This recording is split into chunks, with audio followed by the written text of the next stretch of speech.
Assalamualaikum warahmatullahi wabarakatuh. Waalaikumsalam.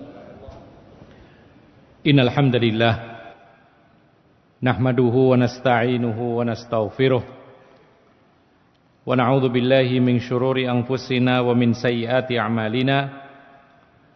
May yahdihillahu fala mudhillalah wa may yudlil fala hadiyalah. Asyhadu an la ilaha illallah wahdahu la syarikalah wa asyhadu anna Muhammadan abduhu wa rasuluh salawatullahi alaihi wa ala alihi wa sahbihi wa man tabi'ahum bi ihsanin ila yaumiddin, amma ba'd. Para hadirin dan hadirat yang dimuliakan oleh Allah, kita masih membahas tentang hal-hal yang berkaitan dengan salat Jum'ah. Setelah kita mengetahui adab-adab dalam berkhutbah, dan diantara yang telah kita sebutkan adalah salah satu adab ketika khutbah Jumat, yaitu berkhutbah dengan ringkas, jelas, gamblang, dan tidak terlalu lama. Karena Rasulullah SAW pernah memuji khutbah Jumat yang ringkas. Ringkas di sini maksudnya tapi mengena, gamblang, tidak bertele-tele dan seterusnya. Lalu pada malam hari ini kita akan membahas masalah yang keenam, yaitu ma yahrumu fi'luhu fil Jum'ah. Apa saja yang diharamkan saat salat Jumat atau ketika menghadiri salat Jumat. Jadi ada beberapa hal yang diharamkan bagi kita para makmum, terutama ketika sedang berlangsung khutbah Jumat. Beliau mengatakan yahrumul kalamu wal imamu yakhtub liqaulihi sallallahu alaihi wasallam man takallama yaumal jumu'ati wal imamu yakhtub fahuwa kal himari yahmilu asfara. Haram hukumnya berbicara tatkala khatib sedang berceramah. Jadi haram berbicara ketika khatib sedang berceramah. Didasari sabda Nabi sallallahu alaihi wasallam, barang siapa berbicara ketika hari Jumat sedangkan imam sedang berkhutbah, maka dia sama dengan keledai yang memikul beberapa kitab. Hadis ini menunjukkan kepada kita tercelanya orang-orang yang berbicara ketika khatib Jumat sedang berkhutbah. Rasulullah mempermisalkan dengan keledai. Tidak cukup keledai yang sedang memikul kitab. Apa maksudnya di sini? Ini bahasa yang sangat luar biasa. Rasulullah menggambarkan orang ketika diceramai, ketika sedang khatib berlangsung khutbahnya, mestinya para makmum itu menyimak, mendengar. Tapi kok malah berbicara, maka itu disamakan dengan seekor keledai yang sedang membawa kitab ulama. Dan kita ketahui yang namanya kitab ulama itu berisi ilmu, dipikul oleh keledai. Maka sebanyak apapun keledai itu memikul kitab yang berisi ilmu, maka keledai tidak bisa mengambil manfaat ilmu tersebut. Maka ini gambaran yang sangat mendalam. Orang-orang yang tetap berbicara ketika khatib Jumat sedang berceramah, maka ini diungkapkan seperti binatang keledai, yang mana keledai itu, kalau orang itu disamakan dengan keledai itu adalah simbol sifat kebodohan. Jadi disamakan dengan keledai karena bodoh. Oke, bagaimana bodoh? Karena di sini ada khatib sedang berbicara, kok dia malah berbicara. Maka seperti keledai yang tidak bisa mengambil ilmu sama sekali. Ikhwana fiddin azakumullah. Wali qaulihi idza qulta li sahibika ansit wal imamu yaktub faqad laghauta. Demikian pula sabda Rasulullah sallallahu alaihi wasallam, apabila engkau mengatakan kepada temanmu diamlah. Jadi ada temannya gaduh, ada temannya berbicara, lalu kita mengingatkan diam sementara khatib sedang berceramah, maka engkau yang mengingatkan tadi telah melakukan perbuatan sia-sia. Sampai mengingatkan teman itu enggak boleh. Ya, karena termasuk berbicara. Sementara berbicara saat khatib sedang berlangsung khutbahnya, maka ini termasuk diharamkan. Ma'asyiral muslimin rahimakumullah, maka haramnya berbicara ketika khatib sedang berkhutbah, ya, itu ketika apa? Ketika khatib sedang berceramah. Ketika khatib belum berceramah maka masih boleh berbicara. Jadi kalau khatib belum datang atau belum naik mimbar, kita masih boleh berbicara dengan teman kita. Kita bertanya kepada teman kita bagaimana kabarnya, bagaimana kesehatannya, boleh. Tapi kalau khatib sudah naik mimbar lalu berbicara di atas mimbar, maka saat itu berbicara hukumnya haram. Kemudian ikhwanna fiddin, a'azzakumullah, yang dimaksud dilarang bicara ketika khatib sedang berkhutbah, itu maksudnya adalah bicara dengan selain khatib. Bicara dengan selain khatib. Kalau berbicara dengan khatib, maka kalau memang ada keperluan dibolehkan. Dan dulu pernah kita sebutkan ketika Rasulullah SAW sedang berkhutbah Jumat pada musim yang sangat panas, hujan terlambat turun, kemudian kekurangan air. Saat Rasulullah khutbah Jumat, datang seseorang, kemudian berdiri di hadapan Rasulullah, lalu kemudian melapor kepada Rasulullah, "Wahai Rasulullah, harta-harta habis, ternak mati, hujan terlambat turun. Berdoalah kepada Allah agar Allah menurunkan hujan." Lalu Rasulullah menyambut dengan mendoakan, "Allahumma aghithna, Allahumma aghithna, Allahumma aghithna."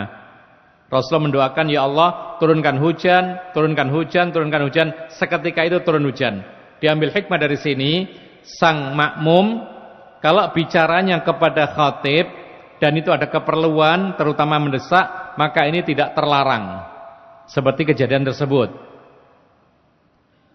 Kemudian ikhwanna fiddin, a'azzakumullah, yang dimaksud dilarang berbicara tadi ketika khutbah sedang berlangsung, itu berbicara kepada selain khatib, kepada orang-orang yang di sekitar, kepada sama makmum ini tidak boleh. Adapun kepada khatib boleh, demikian pula kepada Allah. Ini termasuk boleh, enggak dilarang. Seperti apa? Seperti kita mengaminkan doanya sang khatib. Itu kan berbicara. Ketika khatib mengatakan Allahumma ighfirlil muslimina wal muslimat wal mu'minina wal mu'minat, para makmum mengatakan amin dengan suara lirih. Itu kan berbicara. Ya boleh. Kenapa? Karena berbicaranya kepada Allah Subhanahu wa ta'ala. Yang tidak boleh itu berbicara kepada selain khatib, baik itu kepada manusia dan yang semisal. Adapun kepada khatib atau kepada Allah, maka itu dibolehkan. Kemudian ikhwanna fiddin, azzakumullah, larangan berbicara ketika khatib sedang khutbah ini khusus dalam khutbah Jumat saja. Adapun khutbah-khutbah yang lain itu tidak sampai haram. Sekarang ini di sini sekarang kita ini berceramah. Ini khutbah sama saja, ceramah dengan khutbah sama. Nah, khutbah ceramah kita sekarang, pengajian kita ini, kalau ada yang berbicara di antara makmum, ini tidak sampai haram. Kenapa demikian? Karena larangannya, keharamannya hanya ada pada berbicara ketika sedang khutbah Jumat. Adapun khutbah yang lain, ceramah yang lain, maka tidak sampai haram. Atau misalnya khutbah Idul Fitri dan Idul Adha. Kalau khatib sedang berkhutbah Idul Fitri atau Idul Adha, lalu ada makmum yang berbicara, maka tidak sampai haram hukumnya. Tapi jelas tidak layak. Karena termasuk adab majelis, kalau guru itu menerangkan, kalau penceramah berceramah, maka kita sebagai makmum, kita sebagai para hadirin, mestinya menyimak. Tapi karena ini bukan khutbah Jumat, maka tidak sampai jatuh hukum haram. Itulah perbedaan antara khutbah Jumat dengan ceramah-ceramah agama yang lain. Dan kita sebutkan beberapa hal yang kemarin atau yang lalu, ada beberapa kriteria yang menjadikan khutbah Jumat itu berbeda dengan khutbah-khutbah yang lain, ceramah-ceramah yang lain. Kemarin kita sebutkan di antara adab khutbah itu sang khatib, ya, ketika berceramah dia menghadap ke depan, tidak perlu menoleh ke kanan ke kiri, kemudian dengan lugas, kemudian bahasa yang tidak bertele-tele dan lain sebagainya. Kemudian termasuk adab khatib dalam khutbah Jumat ketika membacakan dalil tidak perlu dibawakan dengan berbeda daripada apa yang disampaikan ketika berbicara biasa. Tidak perlu dilakukan seperti membaca Al-Quran yang dilakukan itu, tidak. Ini semuanya termasuk adab-adab dalam berkhutbah. Kemudian ikhwana fiddin, a'azzakumullah, ketika Rasulullah mengatakan, apabila engkau mengatakan kepada temanmu yang berbicara saat khutbah Jumat berlangsung, diamlah kamu, maka engkau yang mengatakan diamlah kamu malah justru dia adalah orang yang melakukan perbuatan sia-sia. Apa maknanya? Ayatakallamta bil lagwi wa huwal kalamul batilul mardud. Maksudnya adalah engkau telah berbicara hal yang sia-sia, yaitu perkataan yang batil yang tidak diterima oleh Allah Subhanahu wa taala. Al-Hafidz Ibnu Hajar Al-Asqalani menjelaskan tentang orang yang berbicara ketika sedang khutbah Jumat berlangsung, ya, atau mengingatkan orang dengan perkataan, kan disebutkan oleh Nabi sallallahu alaihi wasallam seperti keledai. Kemudian Rasulullah menyebutkan juga engkau telah berbuat sia-sia. Maka dipertanyakan kepada para ulama, orang yang terlanjur berbicara ketika khutbah Jumat berlangsung, apakah Jumatannya sah? Ya, kan itu perkara yang haram. Apakah kalau ada orang yang sedang menyimak khutbah Jumat, lalu dia sempat berbicara kepada temannya, mengingatkan temannya dan semisalnya, kan disebut laghauta, engkau telah melakukan hal yang sia-sia. Pertanyaannya, apakah Jumatannya sah atau tidak? Maka di sini Al-Hafidz Ibnu Hajar Al-Asqalani menjelaskan, la jum'ata lahu kamilah. Maksudnya adalah Jumatannya tidak sempurna. Berarti sah atau tidak? Masih sah. Tapi dia melakukan hal yang mengurangi pahala Jumatan. Kenapa masih sah Jumatannya? Lil ijma'i ala isqati fardil waqti. Karena ulama sepakat orang yang ketika mendengar khutbah Jumat sempat berbicara, itu sepakat para ulama itu tidak memerintahkan orang tersebut untuk mengulangi Jumatannya, atau tidak memerintahkan untuk mengulangi zuhur. Ini pertanda bahwa sholat Jumatnya sah meskipun kurang sempurna. Ma'asyiral muslimin rahimakumullah, di sana ada hadis yang lain. Rasulullah pernah mengatakan, man massal hasa faqad lagha. Ya, artinya barang siapa mengusap-ngusap debu atau kerikil ketika khutbah Jumat berlangsung, kok main-main? Ya, kalau dulu kan masjid lantainya itu tanah itu ada kerikilnya. Lalu ketika sedang khutbah Jumat, dia main-main kerikil, ngusap-ngusap, menggaris-garis. Rasulullah SAW mengatakan faqad lagha, maka dia telah melakukan hal yang sia-sia. Sama dengan tadi, berbicara ketika khutbah berlangsung Jumat, maka dia telah melakukan sia-sia, Jumatannya tidak sempurna. Sama dengan ini, kalau tadi perkataan sia-sia, kalau sekarang perbuatan sia-sia. Kalau sekarang mungkin karpet. Jadi ada sebagian di antara kita kalau sedang khutbah Jumat itu main karpet, digaris-garis, diusap-usap, ya, dikumpulkan. Nah, ini semuanya termasuk mengurangi pahala Jumatan. Sama dengan berbicara ketika sedang khutbah Jumat berlangsung. Itu dihindari. Kita diperintahkan untuk menyimak dengan baik apa yang disampaikan oleh khatib Jumat, agar Jumatan kita sempurna. Oleh karena itu, kaum muslimin yang dimuliakan oleh Allah, termasuk yang difatwakan oleh para ulama, dan ini terjadi banyak di kalangan sebagian kaum muslimin atau di masjid-masjid yang ada, itu ketika khutbah Jumat berlangsung, ya, ada suatu kesibukan yang dijalankan oleh sebagian kaum muslimin. Apa itu? Menjalankan kotak infak. Nah, ini juga termasuk kalau bisa dihindari. Kebiasaan seperti ini jangan diteruskan, karena menjalankan kotak infak ini pasti akan melalaikan kita dari menyimak khutbah Jumat. Kemudian ngisi kotak infak sambil ngisi kotak infak, sambil menjalankan, ini lebih daripada hanya sekedar mengusap kerikil. Kalau mengusap kerikil saja, maka dia melakukan hal yang sia-sia, berkurang pahala Jumatannya, maka menjalankan kotak infak dan semisalnya, maka ini jelas lebih berat. Tapi para ulama mengatakan, kalau seandainya kita ini sholat Jumat, khutbah Jumat berlangsung, kok tiba-tiba kotak infak datang berjalan di depan kita, ya, apa sikap kita?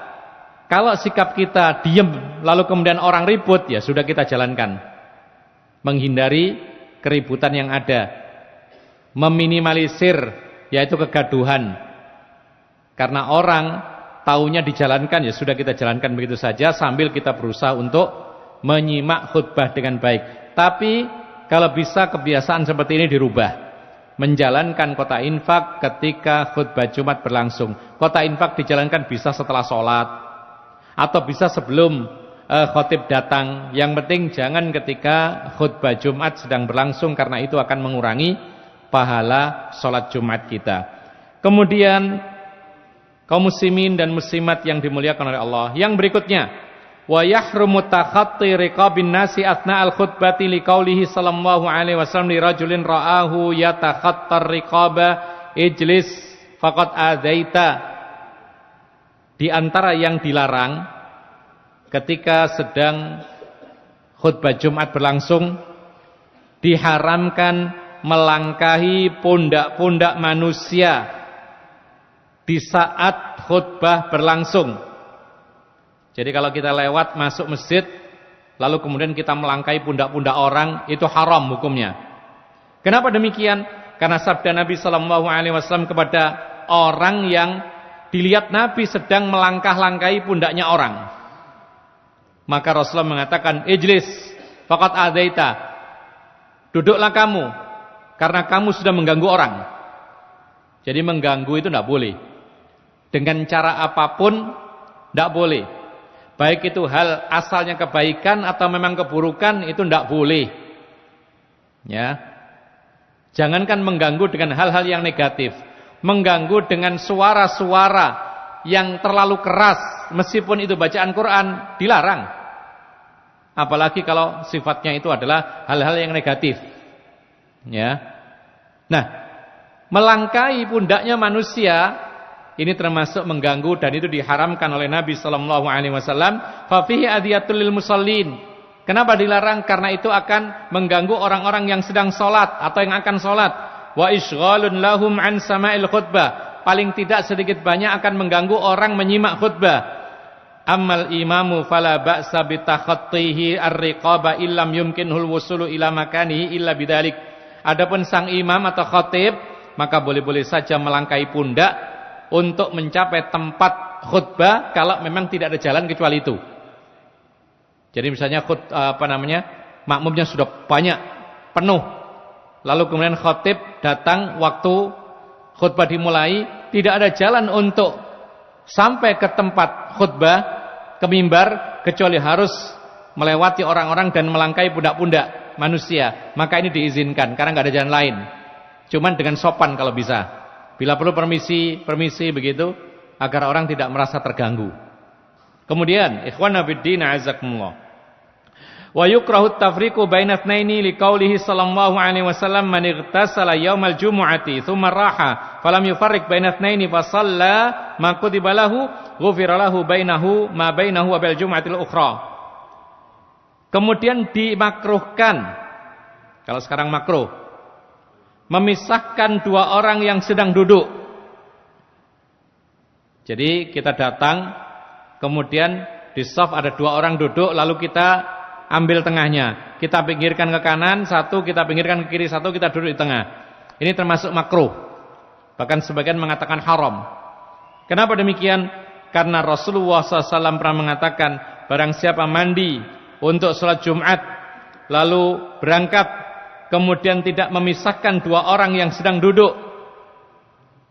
lalu dia sholat seperti apa yang ia kehendaki, maka diampuni baginya antara Jumat yang sekarang dengan Jumat yang berikutnya. 1 pekan penuh diampuni dosanya. Karena apa?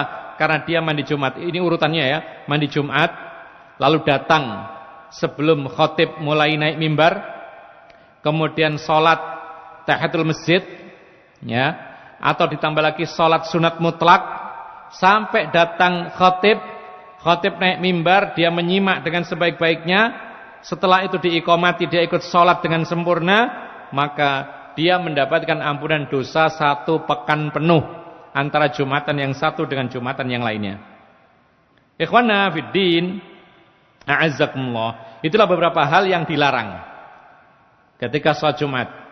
Yang pertama tadi berbicara saat khutbah Jumat berlangsung, ya, atau melakukan perbuatan sia-sia saat khutbah Jumat berlangsung, kemudian melangkahi pundak-pundak manusia, ini juga termasuk terlarang. Lalu yang ketiga, memisahkan 2 orang yang duduk berdekatan.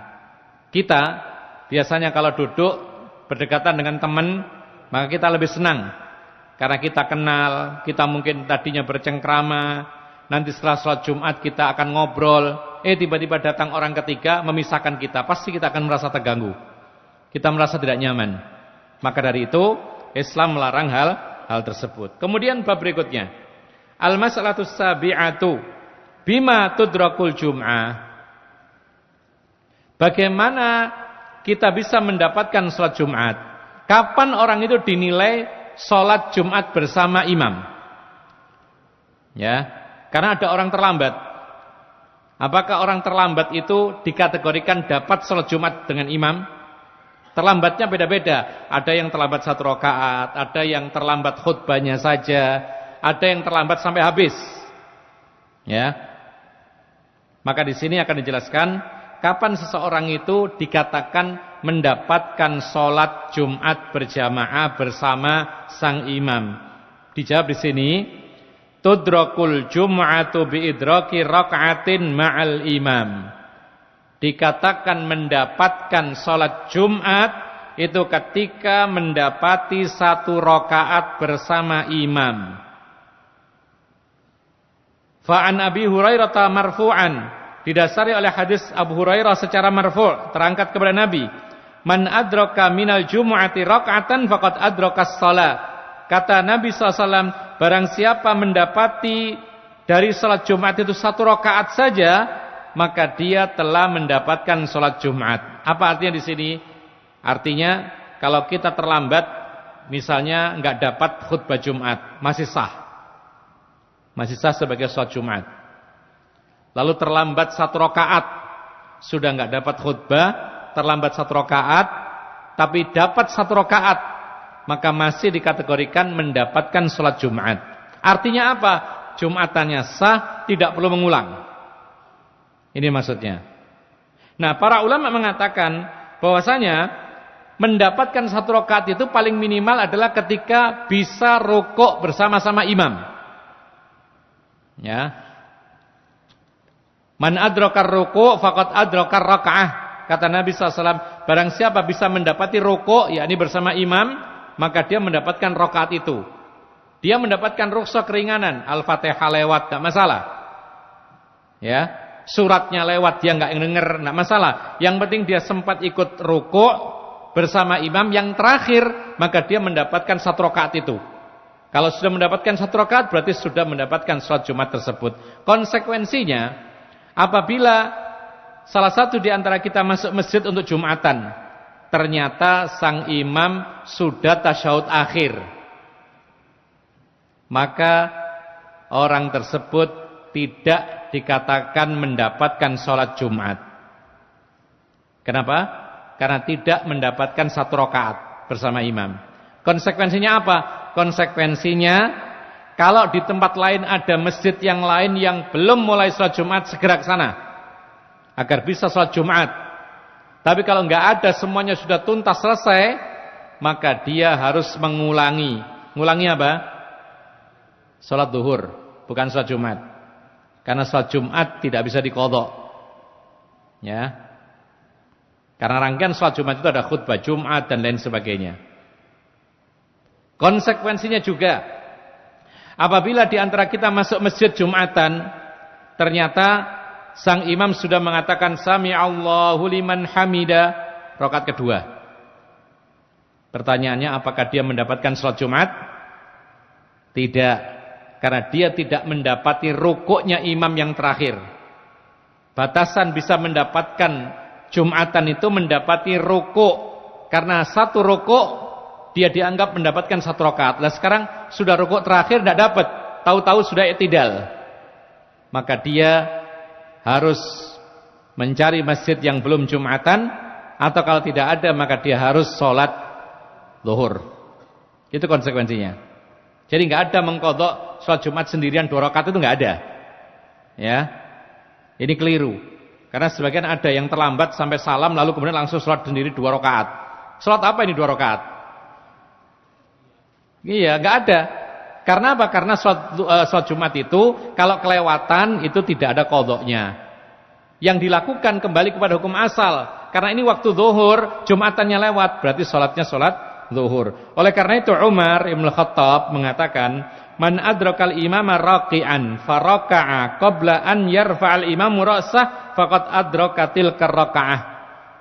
Kata Umar Ibn Khattab, barang siapa mendapati imam sedang rukuk lalu ia segera rukuk sebelum imam mengangkat kepalanya dari rukuk, maka dia telah mendapatkan rakaat tersebut.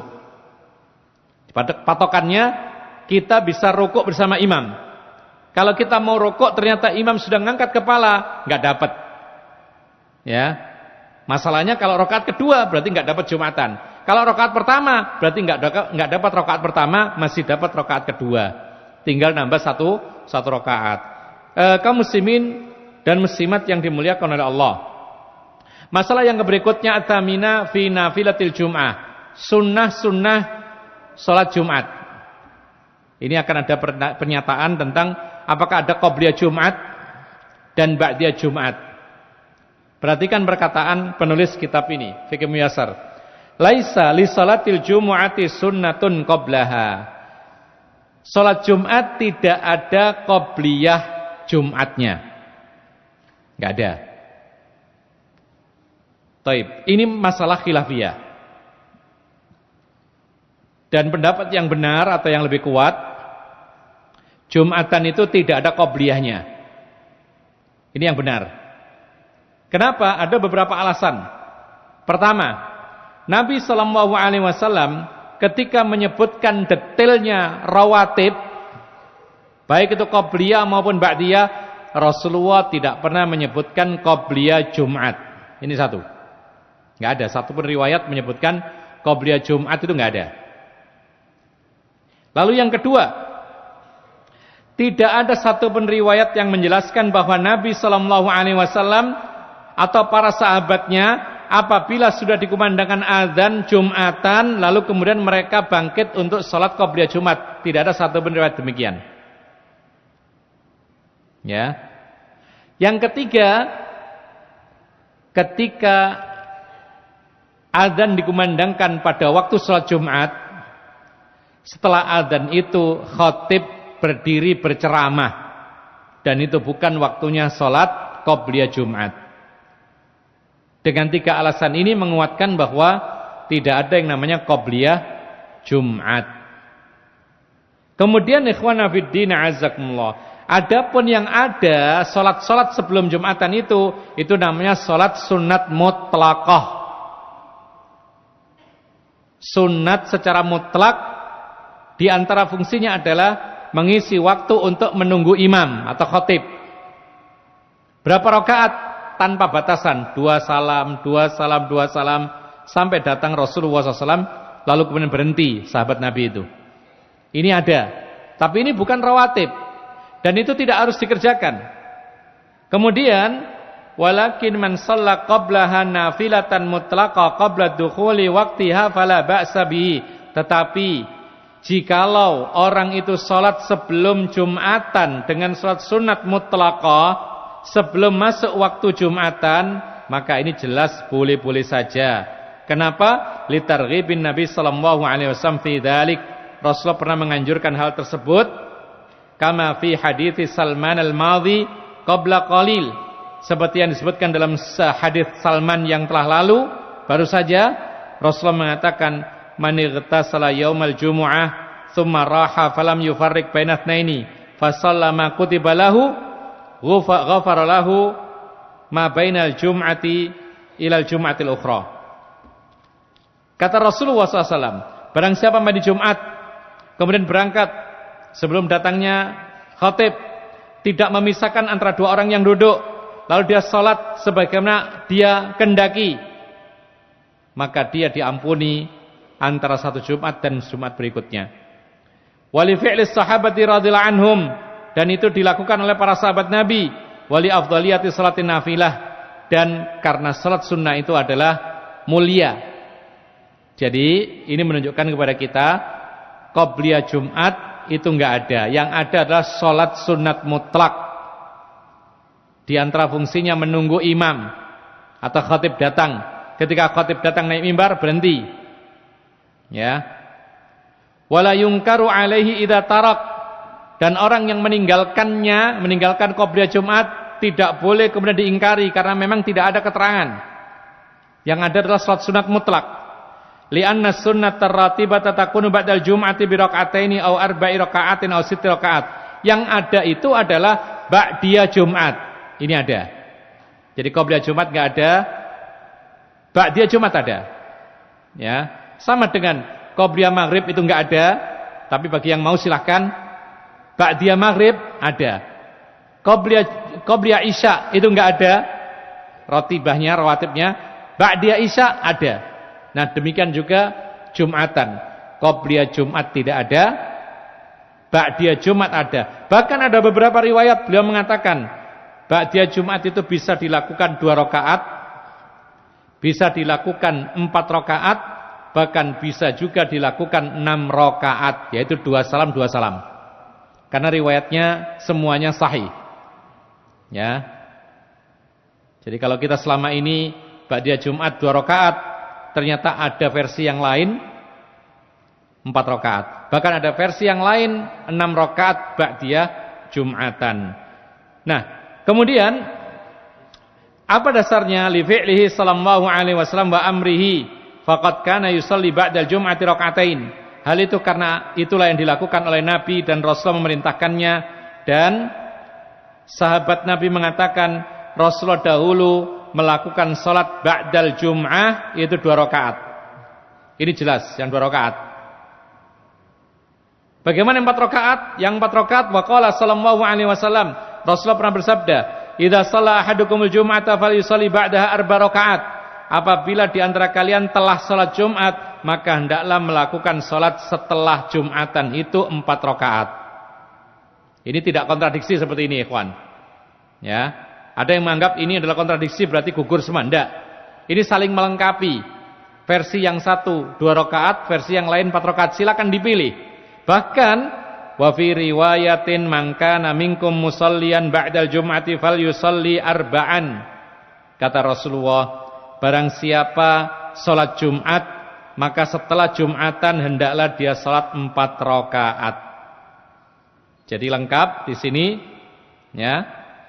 Ada 2 rakaat, ada 4 rakaat. Wa amasid, adapun yaitu 6 rakaat, dalilnya adalah fali annahu warada an ibni Umar radhiyallahu anhuma anna Nabiyya sallallahu alaihi wasallam kana yusalli ba'dal jum'ati sittan wa kana ibnu Umar yaf'aluhu. Dari Ibnu Umar, semoga Allah meridhoinya, beliau mengatakan Rasulullah dahulu pernah setelah Jumatan beliau salat 6 rakaat. Dan itu juga pernah dilakukan oleh Ibnu Umar. Jadi lengkap ya. Qobliyah Jumat tidak ada ketentuan. Yang ada adalah salat sunat mutlak. Datang ke masjid lebih dulu, salat 2 rakaat salam, 2 rakaat salam, 2 rakaat salam. Datang khatib, berhenti salat sunahnya, menyimak khutbah, lalu salat Jumat bersama imam. Setelah itu salat ba'diyah Jumat. Berapa rakaat? Bisa 2 rakaat, bisa 4 rakaat, bisa 6 rakaat. Kemudian fatabayyana min dzalik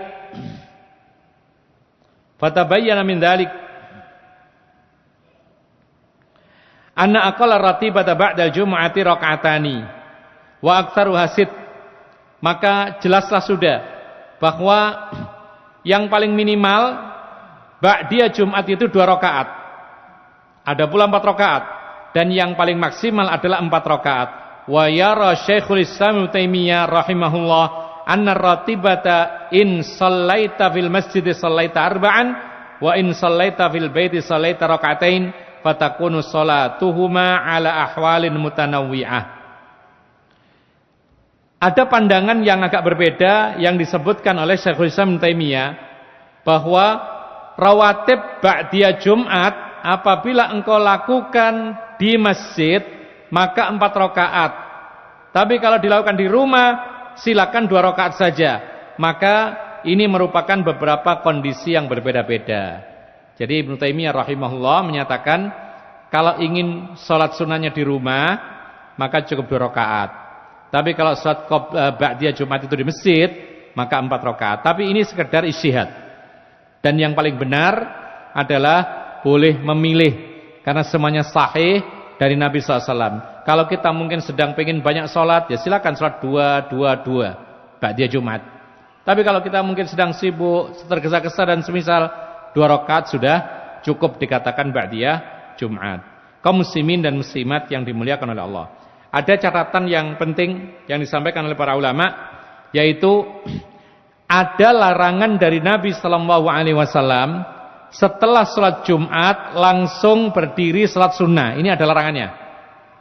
Ya, ada larangan setelah salam sholat Jumat lalu langsung berdiri untuk sholat sunnah.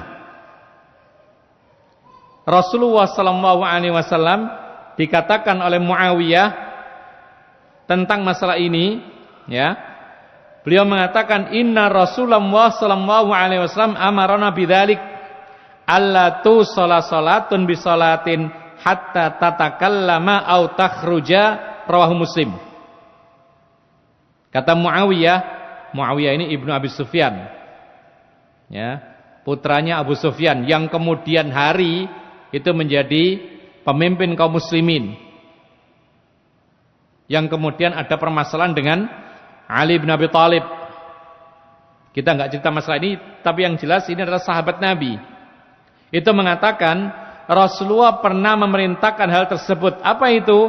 Yaitu tidak boleh menyambung sholat dengan sholat berikutnya kecuali dia sempat berbicara atau keluar.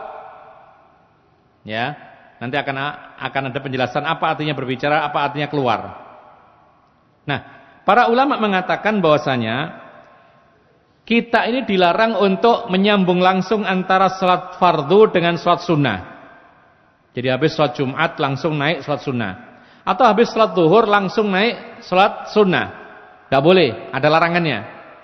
Apa hikmahnya? 1, tamyizan bainal fardi wan nafli, agar menjadi beda, ketahuan mana yang wajib, mana yang sunnah.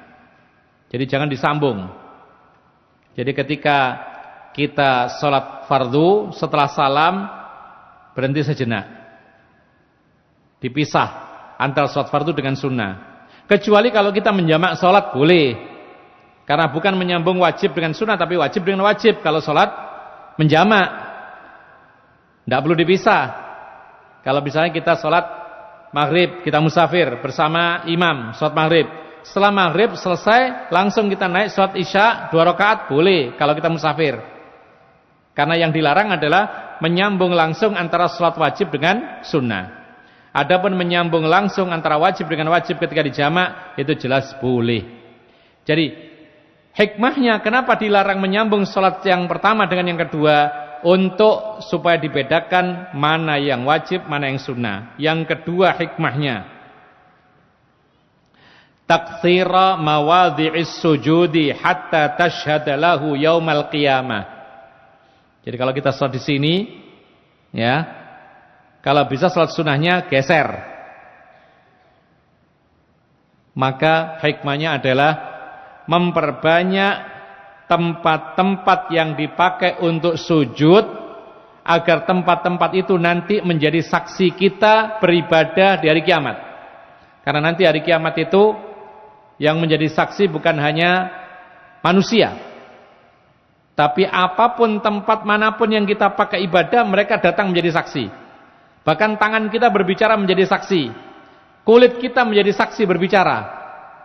Sampai orang itu heran nanti di hari kiamat, ya, bertanya, kenapa engkau wahai kulit kok berbicara sekarang bersaksi? Ya. Lalu kulit mengatakan, antaqanallahu alladzi antaqa kulla syai'. Yang membuat kami bicara, ini kulit bersaksi, itu adalah Allah yang membuat sesuatu itu bisa berbicara. Bumi bersaksi, yang kita ijak ini bersaksi, kita berbuat apapun di bumi ini bersaksi. Tempat sujud kita bersaksi. Maka dari itu, ketika kita berusaha tidak menyambung salat fardu dengan salat sunnah, maka kita bergeser, pindah tempat.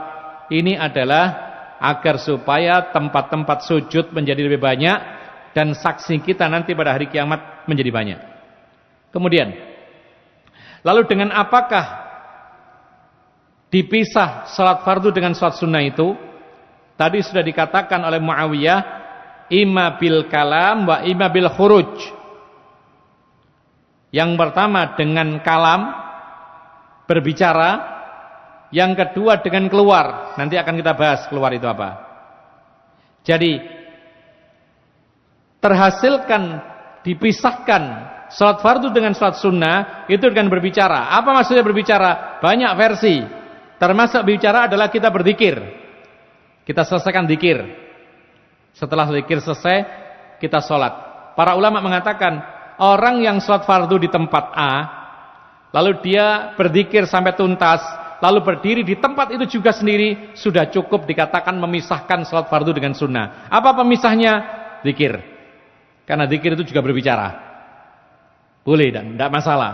Jadi kalau antum sholat fardu selesai, ya, sholat Jumat selesai,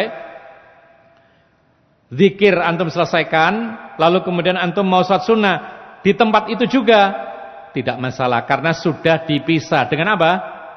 Dengan berbicara. Mana berbicaranya? Melanjutkan zikir tadi. Jadi nggak perlu harus tukar menukar tempat. Tukar tempat pun tidak masalah sama orang lain.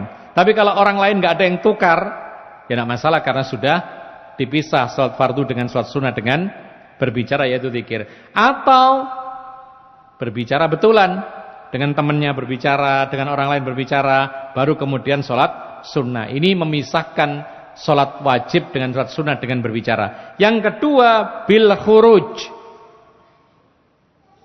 yaitu diusahakan memisahkan antara sholat wajib dengan sholat sunnah, tidak digandeng. Dengan cara apa? Bil khuruj, keluar.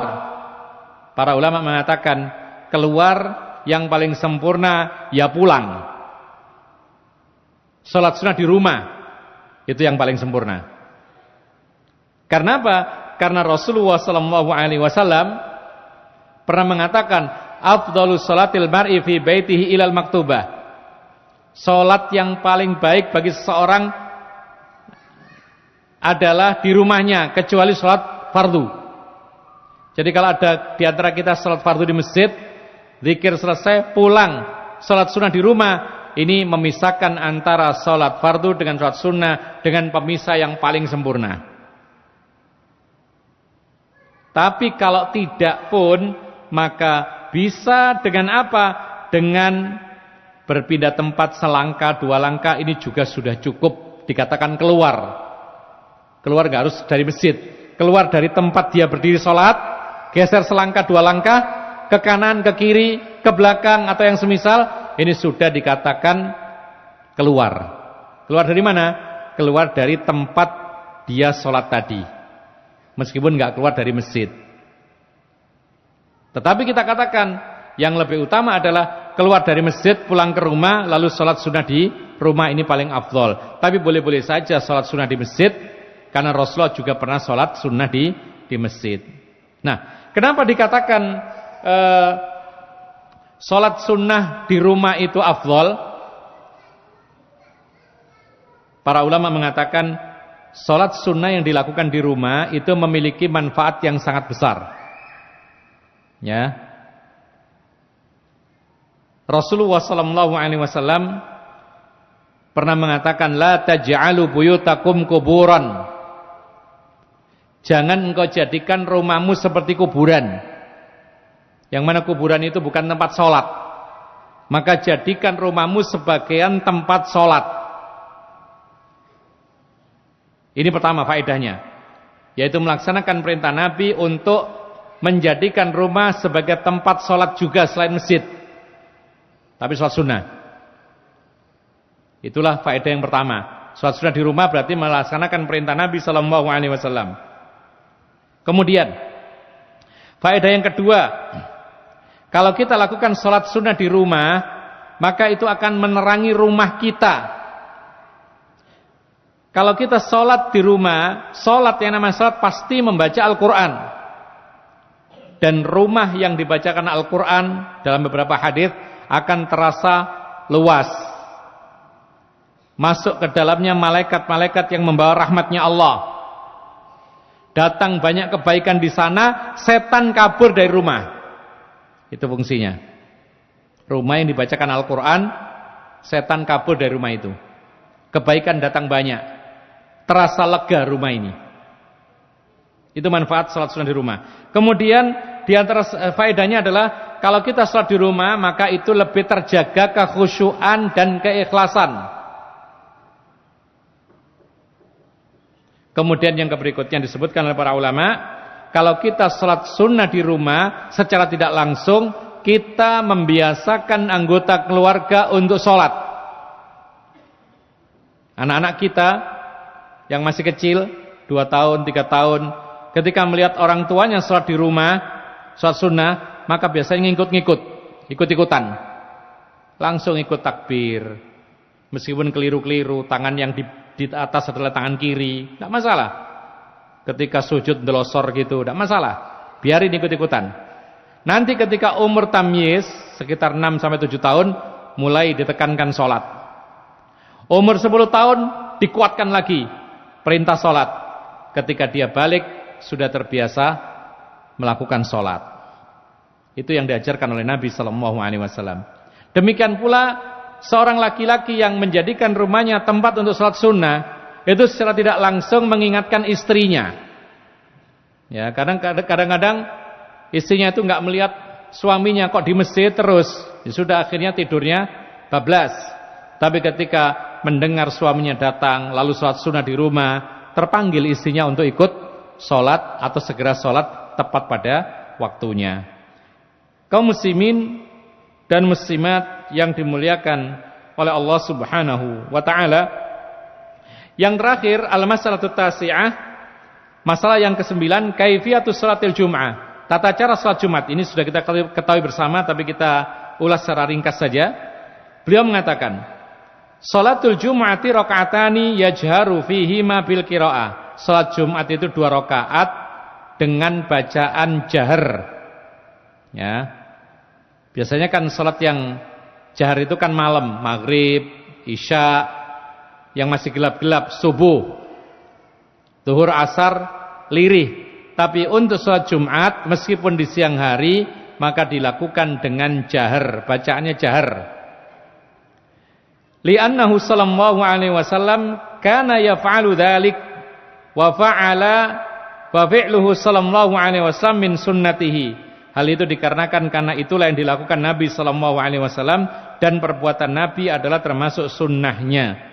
Wa qad ajma'a ahlul ilmi ala dzalik, dan para ulama sepakat salat Jumat itu dilakukan 2 rakaat dengan bacaan yang jahar.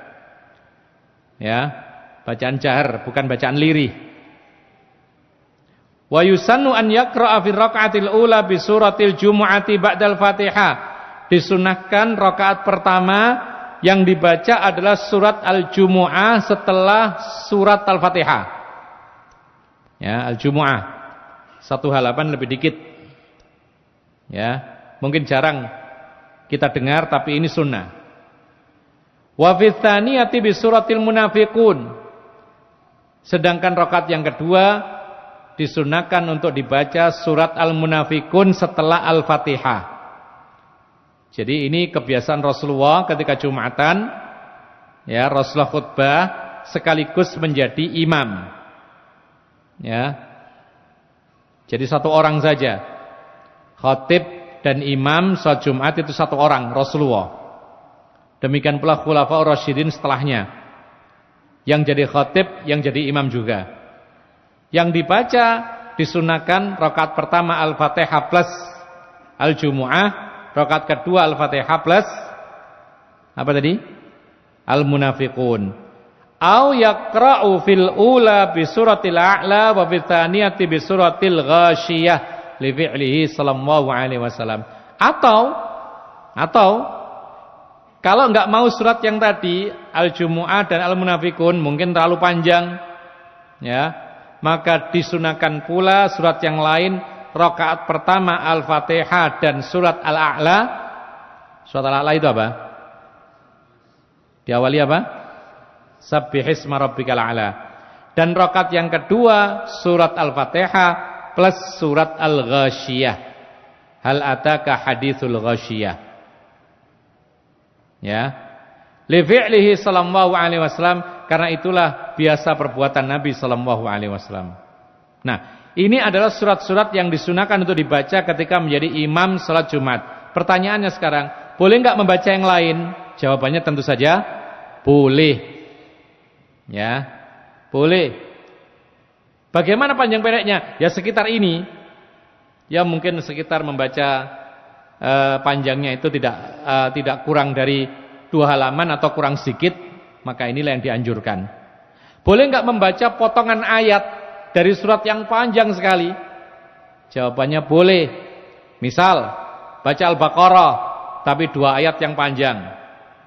Kemudian rakaat kedua juga demikian. Boleh. Ya. Dan para ulama mengatakan dalam masalah bacaan-bacaan ketika sholat itu tidak mengikat. Memang ada sunah-sunahnya tertentu, tapi kaidahnya adalah faqra'u ma tayassara minal Qur'an. Bacalah yang telah dimudahkan bagimu dari Al-Qur'an. Jadi kalau jadi imam, pilih bacaan surat itu yang sudah betul-betul hafalannya bagus.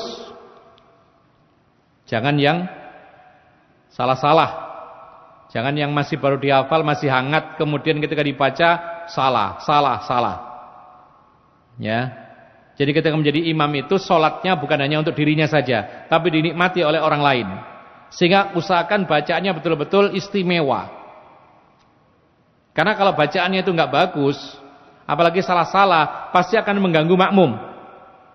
Ya, bisa jadi marah itu makmumnya. Ini imam kok salah-salah ini. Ya, bisa jadi batal sholatnya, karena kalau marah kan nanti ngomong itu membatalkan sholat. Bahaya seperti ini. Jadi para ulama mengatakan bahwasanya ketika menjadi imam sholat maka harus mempersiapkan diri dengan surat yang betul-betul hafalannya bagus, yang telah dia hafal. Jangan hafalan-hafalan yang masih belum cemerlang. Apalagi antum ketika diangkat jadi imam, baru pertama ngimami sholat, baca surat yang baru dihafal, itu bisa ngeblank, hilang semua itu. Karena ketika maju sholat, kemudian apa? Kemudian ada grogi.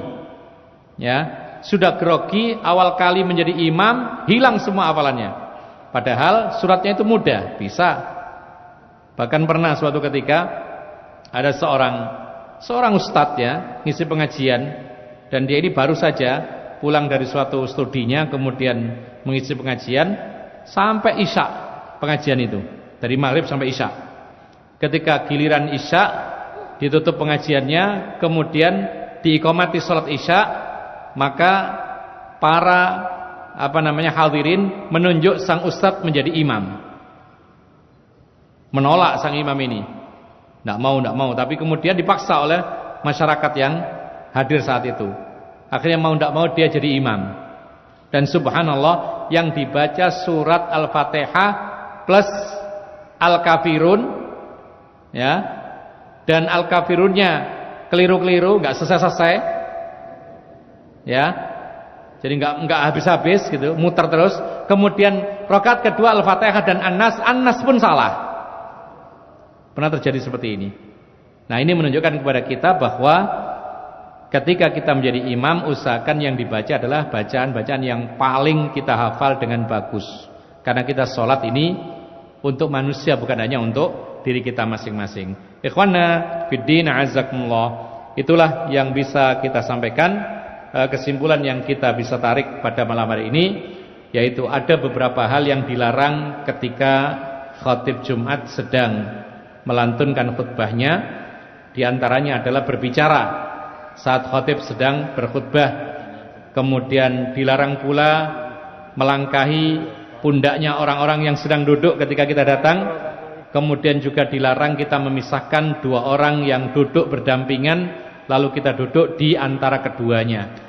Kemudian di antara kesimpulannya adalah, yaitu Jumatan itu tidak ada qobliyah Jumatnya. Yang ada itu salat sunat mutlak. Silakan berapapun banyak sampai datang khatib naik mimbar lalu berhenti salatnya. Dan kemudian ada ba'diyah Jumat. Ada 2 rakaat, ada pula 4 rakaat, dan ada pula 6 rakaat. Ma'asyiral muslimin rahimakumullah. Mudah-mudahan apa yang kita sampaikan bermanfaat. Wa akhiru da'wana anil hamdulillahirabbil alamin wa sallallahu ala nabiyyina Muhammad wa ala alihi washabbihi ajma'in walhamdulillahirabbil alamin. Dan kami serahkan waktunya kepada moderator kita. Allahu a'lam.